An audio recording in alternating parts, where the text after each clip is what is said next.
someone once said to me, information plus application is transformation. So, and it sounds cheesy, but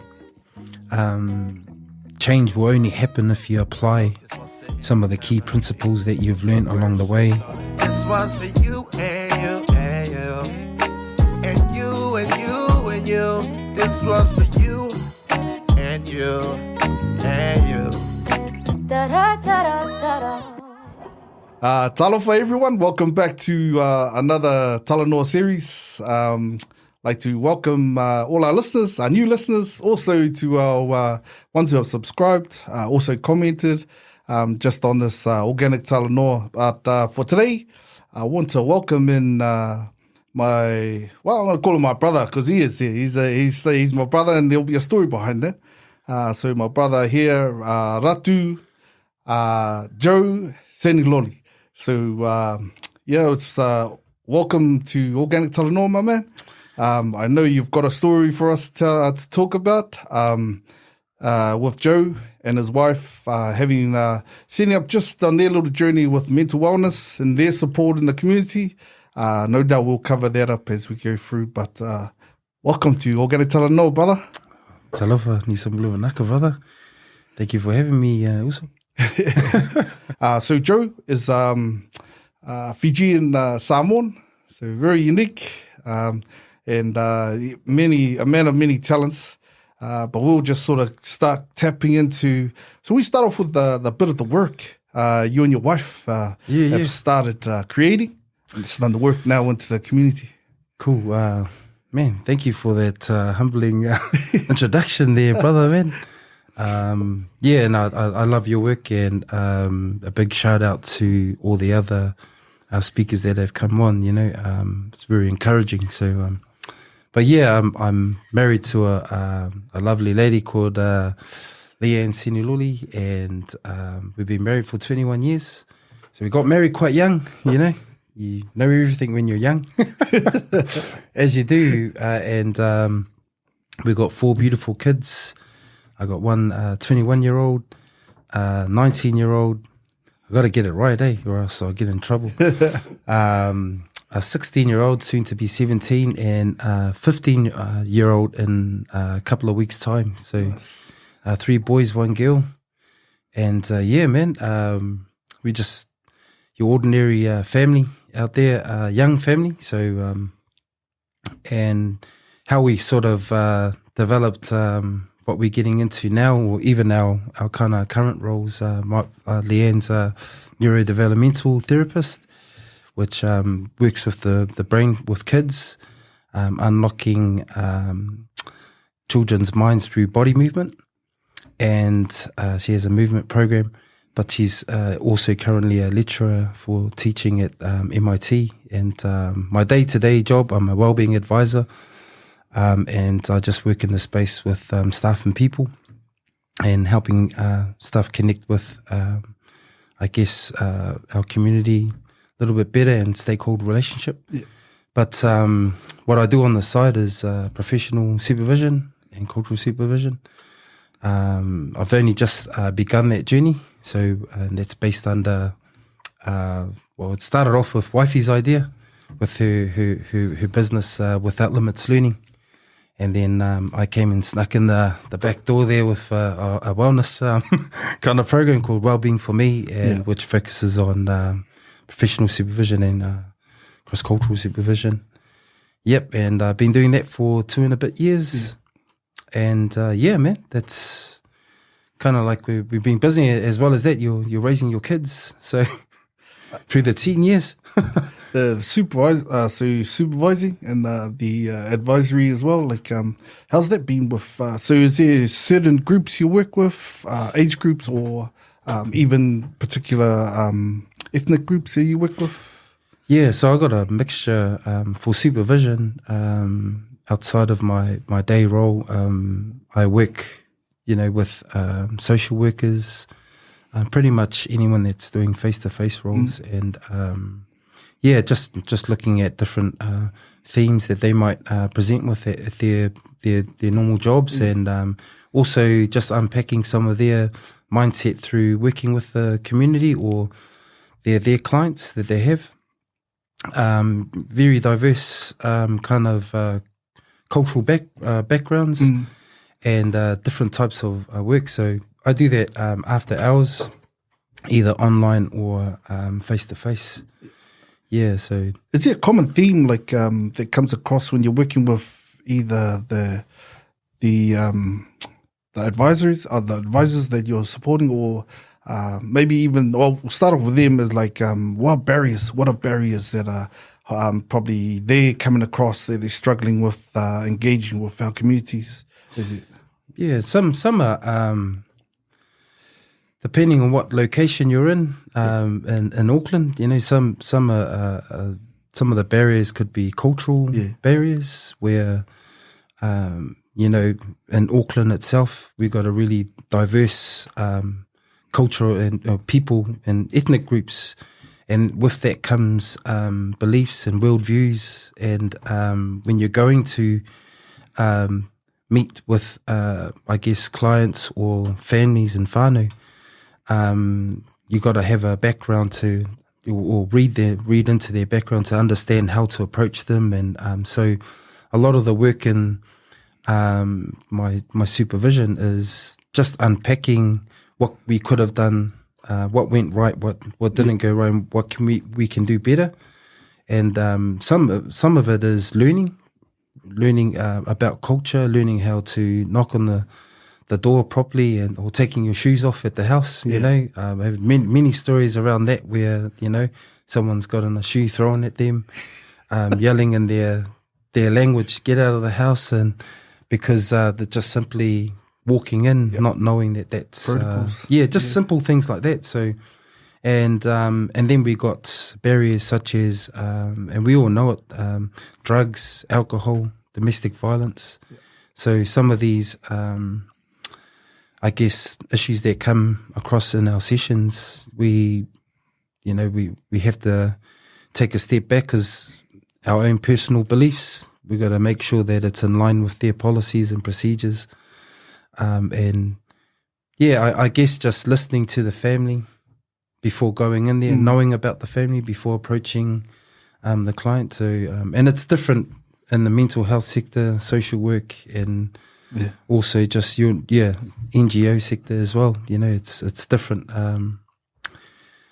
with different issues. I take my hat off to a lot of the facing roles out there working with families. You know, it's getting worse now with the rise of food, petrol, living costs, and it's causing not only our families but individuals to go and commit crime, but then some of them might not have a background in that because they just want to live, man. Yeah, so it's about understanding, having an ear to the ground in the community, and before, as well, you know, if you're working with family, it's just having that, I guess, the understanding of what's going on, even in our government, the changes that are happening. Is there any, do you think, like going in there, some workers you come across, like maybe lived experience, they haven't really lived some of these experiences or these situations that people gone into, but just probably my point, looking at targeting is like, how would we be able to support them, or without going in and making a judgment? They say they already prejudged this family that, what's wrong with it? Like, they should be able to handle this. But the thing is, like, maybe they haven't lived those situations. Again, I think, everyone has a perception and their own makeup of when you're reading something. Oh man, it's just so easy to blurt out, man, just lock them up and throw away the key. I used to be one of those. These kids that are, hey man, just lock them up and throw away the key. But so that's probably different because you've got the lived experience. I mean, like, I haven't had the most perfect. It's all of us, brother. Team. And growing up, I think I put more greys in my mum's hair through the teenage years and making her worry. But it is, once you've been through it, you kind of have to, that becomes a learning point for whoever you're you're talking to, unpacking those issues with, and giving them that insight. And so, because, even for example, I got, in a session, it's an hour, and so you have to listen, intently to what they're saying, and then knowing that that's a teaching point, because some of them are just oblivious to, what? Who eats, bread and butter and dips it in their tea, and that's poverty to them. It's like, hang on, and that's a conversation over the, lunch table, or even in a session, that's food to them, so it's about being able to educate straight away, and not feeling mad at them. So it really comes down to training as well, if it's a bigger group. And so I think that's kind of like the vibe at the moment with a lot of agencies around there. Their training has to be on point, and educating and training their staff, so goes a long way. If you could toast that bread, put a bit of butter on it, hey man, dunk it in the tea. I have a story of Swamasi, but I won't go there, man. And people that might be watching this might know that story, but yeah. Oh, just the work now with you and your wife. They started working and producing. How are you finding that? So obviously you would have had probably a vision. They probably just where you and your wife are working towards, and then the support that other people are giving you. So.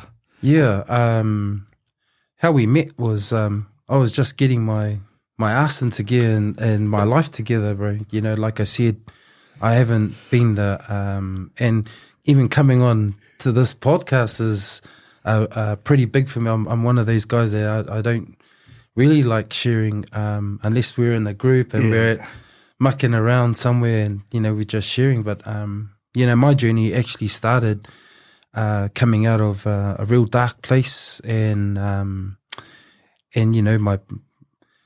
my family know what kind of person I was back when I was young. I decided to make big changes, and through the journey of myself and meeting Leanne, we sort of kicked it off straight away, and she actually used to live in a place called Melville in Hamilton, where this music school was, and I lived in Melville as well, and she used to pick me up and drop me off, and she actually became my first Balangi mate. I never had Balangi friends, and first girl mate as well. So and we kicked it off, and I know some friends that might watch this again. But that's how it actually happened. And but I don't know if anyone knows, but she actually taught me how to read and kind of like write, and encouraged me to get education again. And because it was just different, kind of being around her. So as romantic as it sounds, but there was really a really good person in her, kind of directing me in the right path. And and we got together and we got married at 19, and we knew, I mean, obviously you're gonna get haters and parents, oh man, won't last. Yeah, won't last, but we had our dreams set right from that time, where no one knew, that we were going to do our little bit in this world, even though at the time I had no license. Yeah. Court fines to pay, but we did it, hun.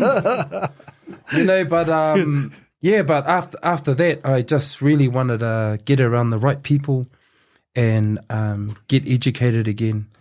And there were so many points along our journey, the help of churches, got involved with church, and shout out to them, and little groups, as we mentioned before. Yeah.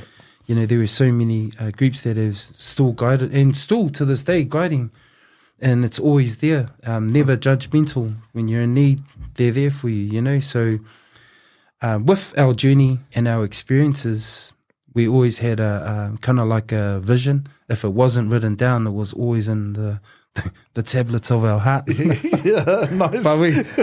But it was always there. And just reflecting back, I'd encourage her and she'd encourage me, and we ended up, long story short, getting scholarships for kind of the areas that we wanted to go into. And that was something that we sort of said, well, we can't afford raising all these kids. And that's how I actually kind of got into music, because the cost of living.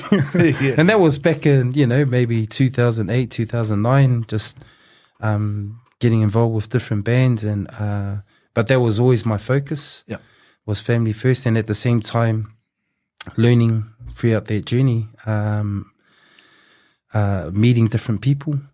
But just the whole mash of things that sort of developed our vision together. And then we always knew we were going to do something together, but we didn't know do something together other than make kids. But it was to be honest, it was going to be with people. We knew that, and now we sort of got into it, and we both kind of really work well. And I'm not bullcrapping there. We actually do work well together in our business than we do sometimes outside of it.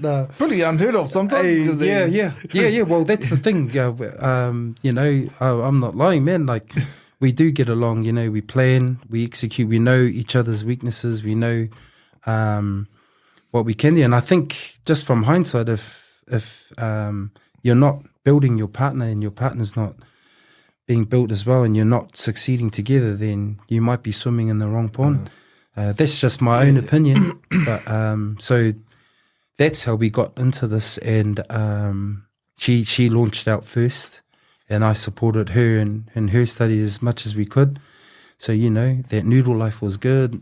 Bro, that noodle life was good, man. But it was only short term, man. We kind of, I'm not saying we're millionaires. We're just an ordinary family, and putting out a story like Leanne ended up having always wanted to write a book, and ever since she way before she met me, she kind of did it during having our second son, and or even our first, and just little ways that our son would understand. So she'd write that, and she did a little children's book course, and it just evolved into this whole thing where she's now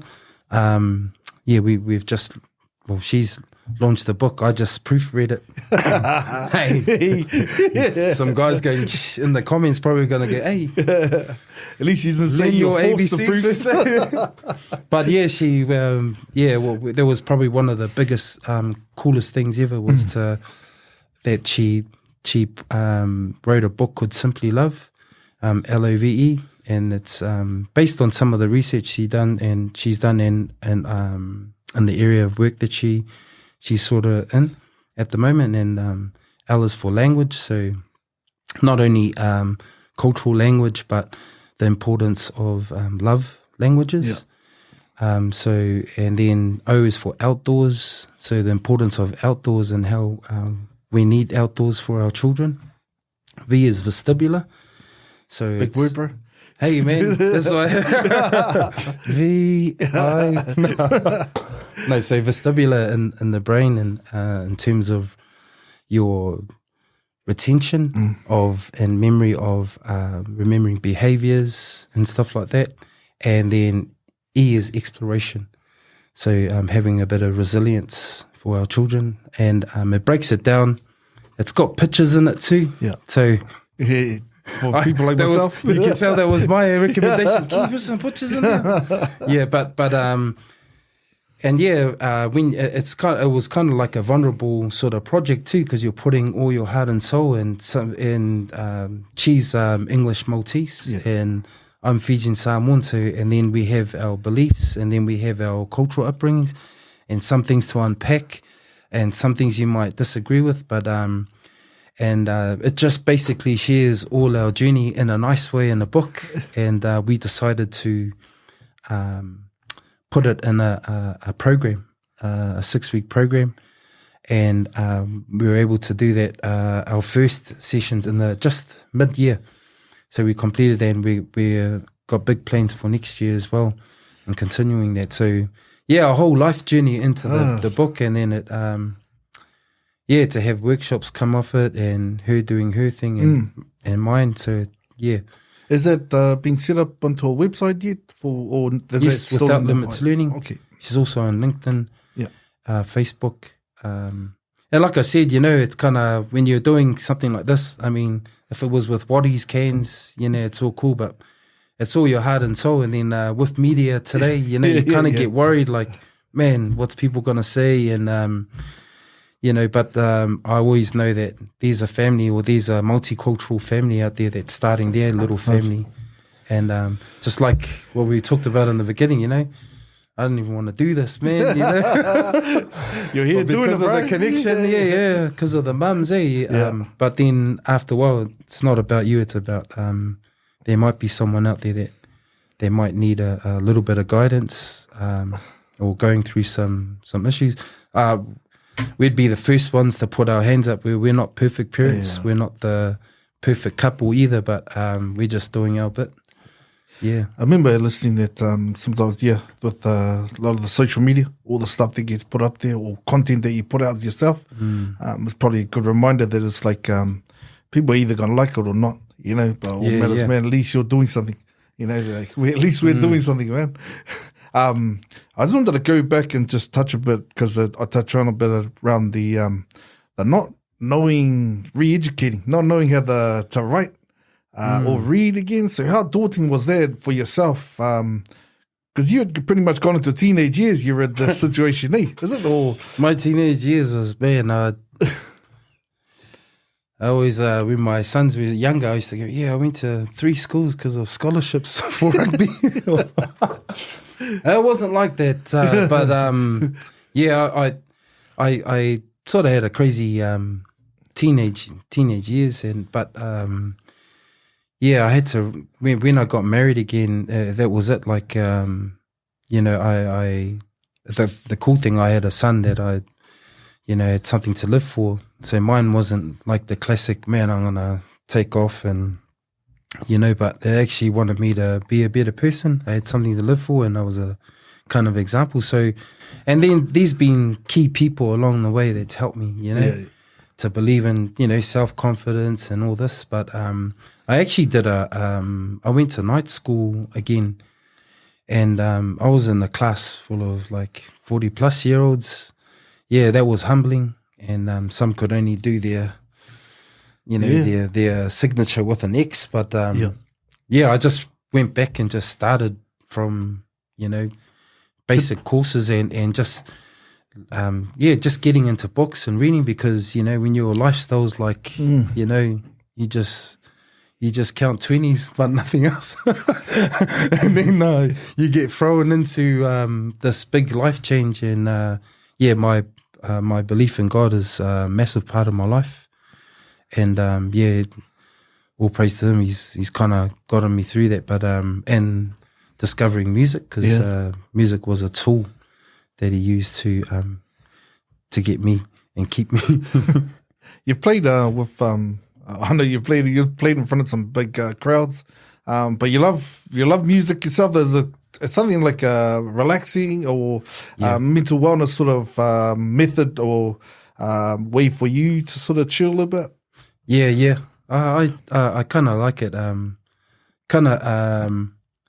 With the supervision and the new projects, that you kind of learn to prioritize your time now. But for the most part, music is cool, and I think a lot of musicians will can relate. But it's meeting up with the guys and just having those conversations before the gig, and catching up as well, the Talanoa sessions, and even just chilling and just enjoying yourself with the brothers, and sisters. And it is a way of supervision for me. It's always been like that, whether it's in church or whether it's anywhere else. It's catching up, and that's always been a big part for me personally. Yeah. For your own, we talk about maybe you may have another men's group that you got. So in terms of like, do you other than Talanoa, do you do anything like physical activities or? Yeah. So throughout my journey, I've always been part of different groups, but one group in particular that's always been there. Shout out to Steele. Yeah, nice. Yeah, and there's a couple of ones that I'm involved at the moment, just for light training, you know, just keeping that, just keeping up with the health, and shout out to Big Kev, Humble Pie, and just just chilling out and training. Yeah, that's a big part of my journey. I could, if I could encourage someone out there, is just not only getting physical, but finding some group that you're connected to, and the groups that I'm connected to. The cool thing is, they, number one, they don't judge you. There's no policeman and telling you, you know, hey, where were you? Or what's happening? They're always there, you know. You know where it's at. You know where the group meets. You know, you're not a little kid. You know, when you're ready to come, you can come. And so they've actually helped me through some of these dark times that I've gone through. And so I'm part of them. And it's just basic discussion. It's just it's a real cool thing when you can open up and you hang who you are at the door, and you come in as a normal man. You know, there's no titles. So with all the groups that I'm connected to, that's kind of like the vibe, and that's been good for me. I guess it's helped sustain me in a sense to stay on track. Various age groups. Various age groups, and I think the one thing I like, I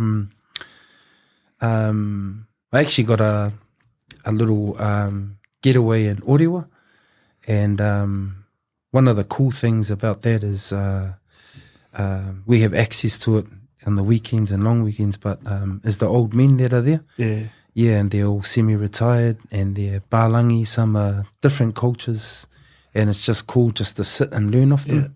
Yeah, that's one of the cool things with the different age groups, because you could be walking with someone the similar journey and encouraging, and then there's someone there's the OGs that been there, done that. Yeah. Well, you know, and yeah, for example, the biggest thing that I've learned off these guys were, man, if I could change back time, I'd spend a lot of time with my kids. Yeah. They've just said that constantly. Yeah. So that must mean something. So yeah, I've got a lot of work to do, you know what I mean? So yeah, it makes you want to change your course and some of the plans that you have. Well, you need to spend time with your kids, you know? Hey, lucky you're still young, man. So, but man. Sometimes I don't feel young, but yeah. It's good, and I love to hear that story where the old OGs, as you put them, you know, they're starting to impart some of their knowledge too, because like I said, they've been there, done that, helping us out.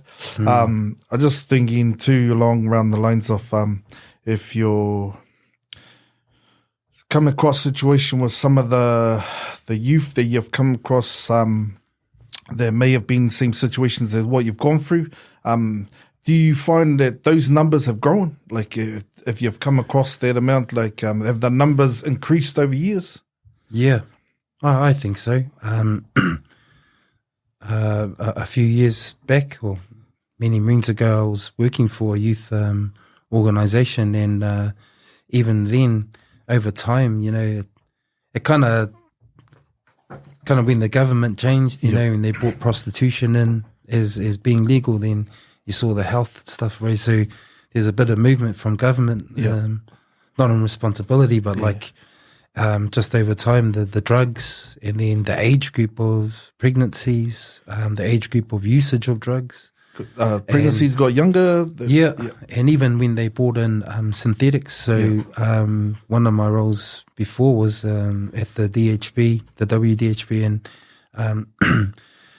man, synthetics out west was like growing. You know, and a story, man, I'll never forget is I was downstairs in the reception area, and I was monitoring one of the clients, and one of the kids that I used to work with back in this youth organisation was running in. He's a twin, and he was like his cheeks in, and he was coming. He was distraught, but he was high off synthetics. Yeah.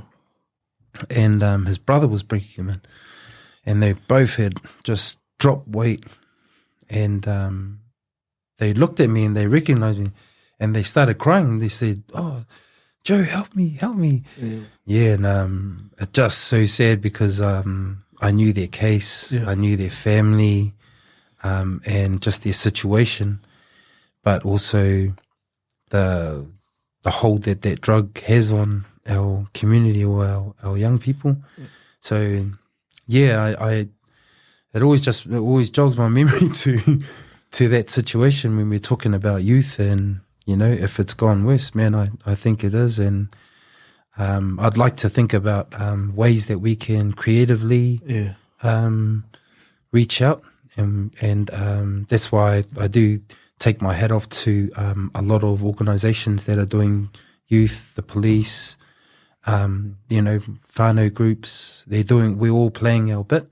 Sometimes it can be political, but I think at the end of the day, we want what's right for not only the youth, but their families as well, their mums and dads and siblings.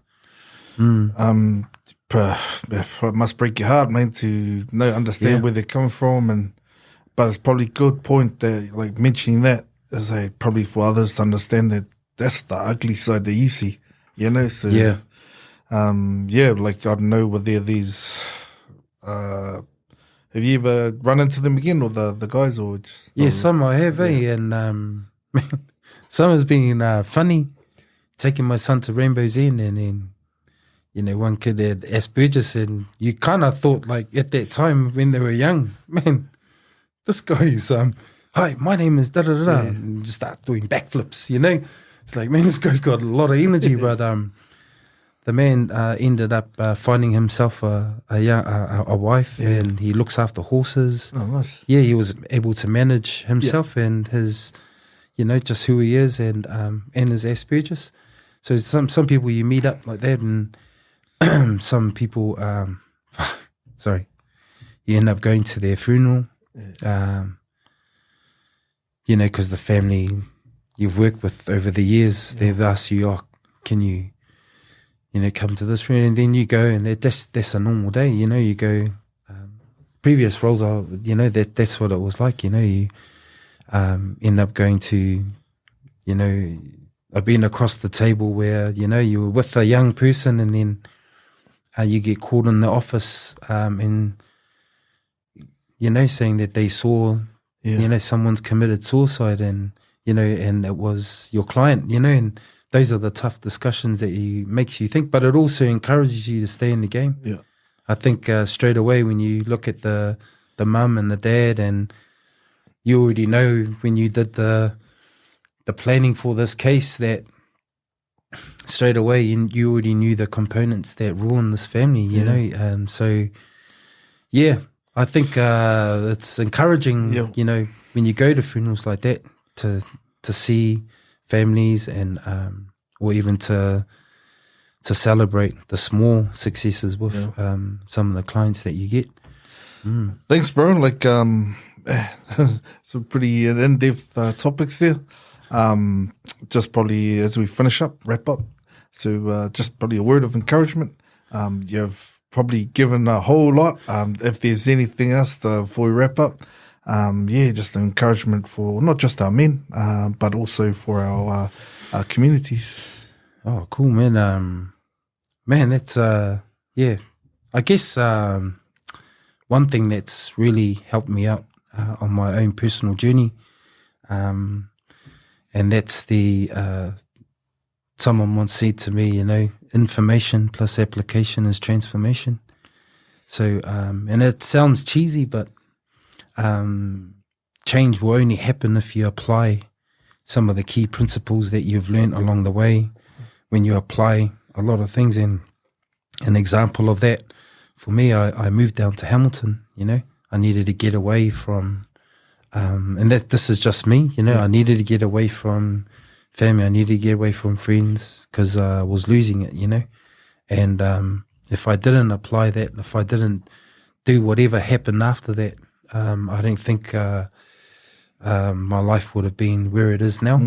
like I said, I'm not perfect, but just applying simple knowledge. I know Tony Robinson basically said along the lines of, if you want to be successful in something, find a person that's already doing it and just do whatever the hell he's doing, you know. Yeah. So that was pretty simple instructions for me at that time. I'll just do that because, you know, I want to be a scholar, so just do what my missus is doing, reading. So yeah, just applying knowledge and forever learning of others.